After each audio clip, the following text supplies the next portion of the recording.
Welcome to Verified Podcast. Are you excited? Because it is the end of October. I know it's crazy. It's October 31st. And I'm going to be giving you a recap of all the NFTs this month and the news related to this month surrounding NFTs and projects that dropped, projects that are doing well, a couple interesting projects, and just sort of recapping everything that happened this month. I'll be doing weekly videos, I'm doing shorts, I'm doing updated news, I'm kind of tracking all the biggest NFT projects, not all of them, but my personal favorites, and then hopefully there's other podcasts or NFT people out there that can fill the gaps or the voids. So I'm okay with not covering everything, but I try to cover everything. And we do it in a verified manner where we really look into it, or we're really telling you news that I personally have read and researched myself. If we're ever being paid or shilled, I would 100% tell you I hate finding out as an NFT creator now that people are reaching out behind the curtains and they're like, hey, you want me to show your project? Like, I love it. And I'm like, no, I don't. Not if I have to pay you and you lie to your community. That's not what Verified's about. It's the complete opposite of that. But let's jump right in. October was fun. It was crazy. A lot happened. Some projects skyrocketed. Some projects crashed. So let's see why. All right. So one of the biggest stories was, Toys R Us is back in Macy's, which I think is pretty cool, because I am nostalgia for Toys R Us. And then something even cooler, I found out a week later that Gary Vee had partnered with Toys R Us to come out with the Gary Vee collection. They're coming out with these vinyl toys and plush toys, and NFT holders can at some point get these. And so that's pretty neat that they're coming to real life. From the Toys R Us, we had the Reddit NFTs pop off. So the Reddit NFTs have sort of been out for quite a while, all the way from the summer. And then all of a sudden they just started popping off. It was really cool, really fun. We saw some skyrocketing gains and they're still doing really well. So if you haven't, you should definitely look into and check out the Reddit NFT. The utility is a little questionable right now, but I'm assuming they'll build around it. Also, this is really exciting for the space because looking at this Twitter, Facebook, Instagram, and all these others are seeing, oh, Reddit NFTs are just really avatar kind of special things that show your community that you're really with it. And I wouldn't be surprised if Twitter or one of the other big social medias doesn't come in with their own avatar NFTs that are probably to start with free, and then later they'll have value that are. We saw at some of the highs with the Reddit NFT up to $2.5 million in daily trade value. So I think this has a huge way to go, but I think this is exciting. I think these are fun. I personally like them. We have God Hates NFT Club. The reason this is so big is because they came out with some bananas in the summer. The bananas have like 20, 30x some of them, and they're doing really well. And as of October 31st, this very last day, the reason I'm doing this video is because they're doing a mutant drop. And it's going to be huge. It's at 2 p.m. So you'll be able to burn those bananas with the Ape Haters Club NFT that came downstream.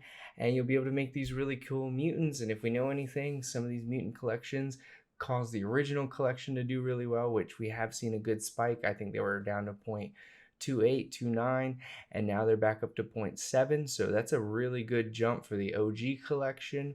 And you're going to burn these bananas. So for me, I'm an in-betweener. I like things that burn and then you have less of it. It just makes sense to me that I hold. And so I'm just kind of pushing that. Tomorrow they're doing a mutation. So very interesting. I would definitely look into if you're huge in the NFT space. I really like the God Hates NFT collection. I see them. They're very aggressive. They're out there. And Japan and Tokyo for them. They had those crypto pandas or ninjas, sorry, and they've just popped off. They're up almost 200%, which is spectacular just over the month of October, which is wild.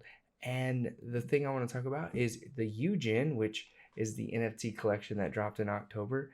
It's these 8,000 Yugins, but they're trying to bring this virtual thing and collective and community. And again, it's from Japan and Tokyo. So we're kind of seeing, you have to be really careful because when these countries come out with NFTs, and they're specific to that country. This is really big, almost historically. And that's why you have to really pay attention to these. Is like, I don't know how their country's looking at them at the moment, but I'm trying to fill that out. And if I really do think like, oh, the country's going to say like, oh, Yugins and one of these are some of our founder collections, you're going to see a lot of steam put behind them. And that's what makes me really interested and enjoy them. And the art's amazing and they're really fun. It wouldn't be October without talking about Degods. Degods was up through the roof, and then some weird FUD happened, and then they deleted their art for their Utes, and they're starting all over, and it was a whole weird thing where it was a cool video where this guy was scrolling through some amazing art.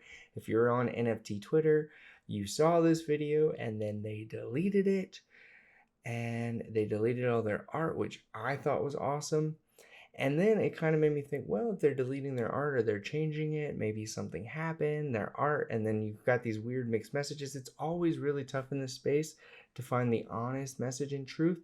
So that's why I don't say anything like that's unverified, right? I'm just telling you what the community's saying and take that as a grain of salt, literally.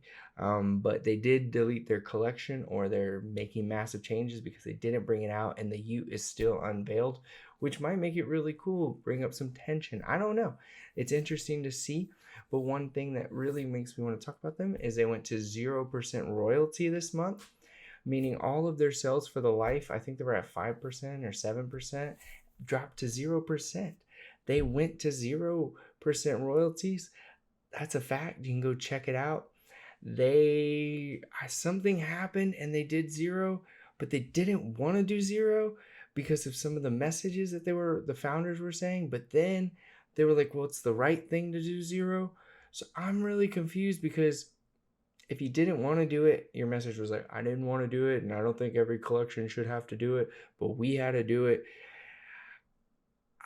I don't know. It just seems weird to me. It seems sketchy. And then the art thing happened. You have to be really careful, because sometimes some of the original founders or backers or venture capitalists make their money and then they disappear in this space. And then it's kind of left to these people who have been pushed to the head by the community to then all of a sudden be these entrepreneurs and these business people and take charge. And sometimes it doesn't go so great because they're not real life business people, and all of this gets really confusing really fast, and it winds up dwindling out. And that is, well, no, we have one more story, 2 more. We had Bapes. So Bapes had that clash between them this October. They had the main founder, Elon, write a message on Twitter saying, hey, these other founder dudes are like stabbing me in the back, they're going around stealing my money. And then they were like, well, this guy stole the money, but he still has it. So if he stole it, he didn't spend it, which is great to find out. But he's still the founder of the community. They're letting him take lead. So the other people that he was accusing of stealing decided to step down and let him take lead, because he owns all the contracts and stuff. So whether any of that was happening, I really looked into it. It seems like Bapes is going to pull out of this, which is, wow, really impressive and good for an NFT. Maybe because they actually do have so many projects in the pipes. They have the Space Bapes coming, and all that stuff seems to be right around the corner. They seem to be building out. They're still holding an okay floor price for all of the FUD. It is down from 10 ETH. So, I mean, you're not happy if you got it at 6, 7, or 10 ETH. But I mean, for someone like me, it's a happy day. It's like picking cotton, Forget Mr. Franklin. The last story of October hurts. Mr. Franklin sold a Bored Ape for an accidental 9 ETH. He meant to hit 69, and he forgot the 6, hit 9. There's 3 parts here. So you first put in the number, and then you hit confirm, and then it loads, and then it has you verify with your wallet where you double check, and then you hit confirm again, and then you sign the order, and then it goes. And on a very, very popular collection like this, where it probably has eyes on it all the time, with at least people that have 20 ETH, right, at all times, when you see a Bored Ape pop up at 9 ETH, it's dumb not to get it. A mistake happened. It was going like that. Also, there's these things called sniper bots that people can set, and you set a price. Like, you give it 30 ETH or 50 ETH or something like that. And if it falls between anything under 50 ETH or 40 ETH, it's gone. And so as that floor comes down, you would lower that sniper bot and it would just grab anything just immediately. He had no chance of getting it back. Now, I'm not a fan of OpenSea not giving people a timer to where they have 60 seconds to fully verify everything and click, because that's what I would like when you're dealing with, you know, these 300, 400, 100, $200,000 transactions. I don't think it's fair that it should come down to a matter of seconds.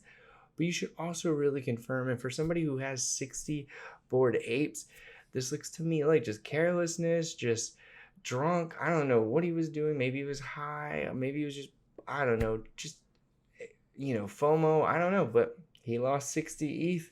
And that sums it up. That's verified this October. Be sure to hit that subscribe, hit that like, comment down below. I'm doing these all the time. I'm trying to bring value, safety, and security. I'm trying to let you know that no one's paying me. There's no string puppet, God NFT, none of them. They don't owe me anything.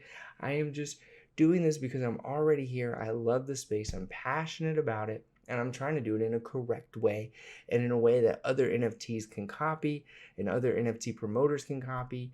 And they're not right now. And it's sad and it's disgusting. And a lot of this stuff in this space has to change. And it needs to change for the better. If not, they need to be left in the dust because they're just scammers. Peace out. A-Town, verify it up, making that shit up. Let's go. Oh, and happy Halloween, motherfuckers.